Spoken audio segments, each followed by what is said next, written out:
أعوذ بالله من الشيطان الرجيم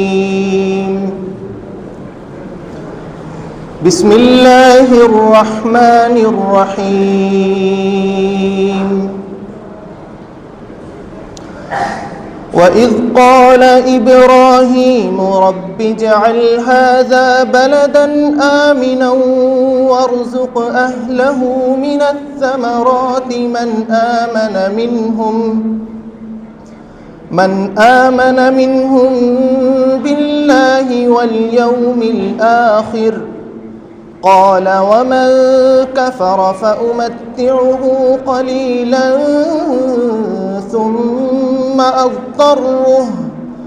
ثم أضطره إلى عذاب النار وبئس المصير وإذ يرفع إبراهيم القواعد من البيت وإسماعيل ربنا تقبل منا إنك أنت السميع العليم